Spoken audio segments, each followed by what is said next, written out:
The war was over.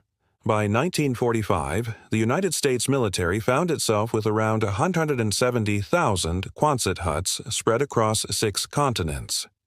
Designed as temporary shelters for troops, these steel arches now faced an uncertain future. Would they be scrapped? Forgotten? Not a chance. Their incredible adaptability meant they were about to reshape post-war civilian life, industry, and even architecture for decades to come. The first big challenge was what to do with all this surplus property.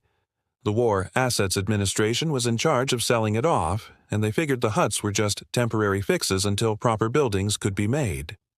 But local governments, returning veterans, and everyday families saw something more. The post-war housing shortage was severe. People were crammed into tiny apartments, and soldiers were coming home with nowhere to live. The construction industry just couldn't keep up. This is where the Quonset hut became a hero. For about $1,000, a family could buy a structure that would have cost 8 times that to build traditionally if you could even find the materials. They were easy to assemble, required almost no maintenance, and were incredibly durable. Suddenly, they weren't just for soldiers anymore. They became homes, small businesses, schools, churches, and farm storage. All across suburban America, entire neighborhoods of Quonset huts started popping up. In Los Angeles, Roger Young Village housed 750 families in these converted military buildings. Veterans used government incentives to buy them cheap and get creative. They added wooden fronts, porches, and interior walls, turning the steel shells into cozy, recognizable homes. Some people even connected multiple huts together to create larger living spaces. At first, cities were hesitant to approve these non-traditional buildings, but the housing crisis was so bad, they really had no choice. Schools were facing a similar problem. The post-war baby boom meant classrooms were overflowing. It would have taken years to build enough new schools, but Quonset huts offered an instant solution. Rural areas, in particular, loved them. A single hut could fit 30 students and cost a fraction of a traditional school building to construct. By 1950, it's estimated that 3,000 schools across the country had at least one Quonset hut classroom. An entire generation of kids spent their school days learning under steel arches that were originally designed for bomber crews. Churches also found the huts to be a godsend.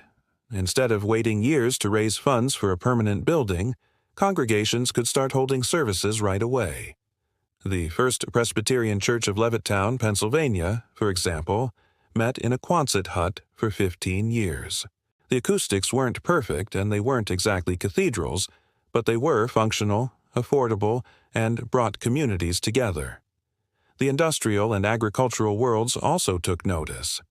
The wide-open interior space with no columns to get in the way was perfect for warehouses, machine shops, and repair garages. On farms, especially in the Midwest, thousands of Quonset huts were used to store grain, shelter livestock, and protect expensive equipment. And the maintenance? Just hose it down once in a while and check the bolts. These things were built to last. For a long time, architectural historians kind of dismissed the Quonset hut as a temporary, utilitarian relic. But by the 1990s, that attitude started to change. Preservationists began to recognize them as important examples of how wartime innovation could blend seamlessly into everyday life. They weren't just buildings. They were a piece of history, a symbol of post-war ingenuity and resilience. Globally, the Quonset hut became the blueprint for emergency housing. The United Nations developed modern versions for refugees, incorporating better insulation and easier assembly. But the core idea remained the same: a strong, arched frame that could be put up quickly by unskilled labor in tough conditions. This design philosophy proved its worth time and time again. After the 2010 earthquake in Haiti, relief organizations needed to shelter hundreds of thousands of people, fast. The modern arch frame shelters they deployed echoed the same principles first figured out at Quonset Point back in 1942. They provided immediate, durable protection for people who had lost everything. Even extreme weather highlighted the genius of the design. When Hurricane Katrina hit the Gulf Coast in 2005, it flattened entire neighborhoods of conventional homes. But amidst the destruction, a handful of arched steel shelters stood strong, suffering only minor damage. Engineers studying the aftermath called it aerodynamic architecture. The curved shape deflects wind and distributes pressure far more effectively than a flat-sided building. It was a powerful reminder of the fundamental physics that guided the original designers. The legacy of the Quonset Hut is all around us today. It has influenced the modern tiny house movement and the market for prefabricated cabins. Companies now sell stylish arch-roofed homes that merge that military-grade engineering with modern aesthetics like floor-to-ceiling glass and premium finishes. They offer affordability, rapid assembly, and durability, all principles born out of wartime necessity. Even the military hasn't forgotten its old friend. In places like Afghanistan and Iraq, modern descendants of the Quonset Hut are still in use. They might have aluminum alloy frames and Kevlar-reinforced panels now, but the basic concept is identical. Some can even be unfolded from a shipping container and locked into shape in under an hour, proving the enduring value of rapid, scalable shelter.